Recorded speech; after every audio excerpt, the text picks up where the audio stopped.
There may be evidence of Beijing's involvement in the Russian aggression against Ukraine. 2 Chinese soldiers fighting in the ranks of Putin's army, now in the hands of Ukrainian services.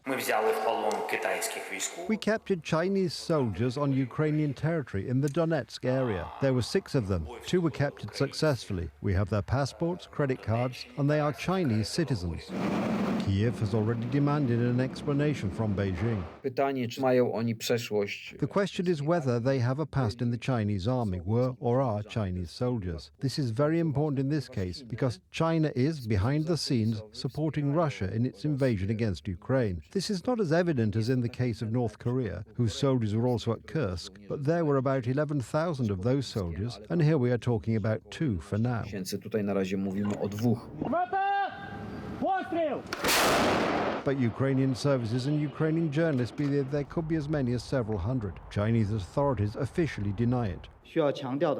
The Chinese government advises our citizens to stay away from conflict zones to avoid being suspected of participating in them, and it is especially forbidden to take part on either side in a military operation. The US State Department, concerned about China's activity in Eastern Europe, is accelerating negotiations. US and Russian representatives are to meet in Istanbul tomorrow. US and Russian delegations will meet for a second time in Istanbul to try to make progress on further stabilizing the operations of our bilateral missions. So that is happening in Istanbul. There are no political or security issues on the agenda, and Ukraine is not, absolutely not on the agenda. For now, there can be no talk of peace. Russian barbarians last night dropped bombs on settlements in Kharkiv, Dnipro and Kramatorsk.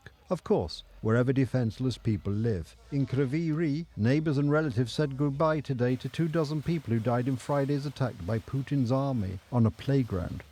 We urge the Russian Federation to bear in mind that strikes like those on Kryvyi Rih and executions of prisoners of war have the potential to damage peace efforts and all dependent discussions.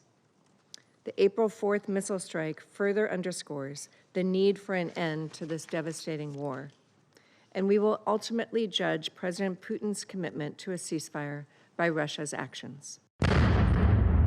Kiev is not going to stand by passively as criminal Russia murders civilians. The Ukrainian army has entered enemy land, the border region of Belgorod, and is going on the offensive there, targeting Russian soldiers and military equipment. Both sides are engaged in intensive warfare the whole time, aimed at inflicting the greatest possible losses on the other side. And certainly this kind of active frontline picture does not indicate that we are facing some kind of diplomatic breakthrough, a peace breakthrough.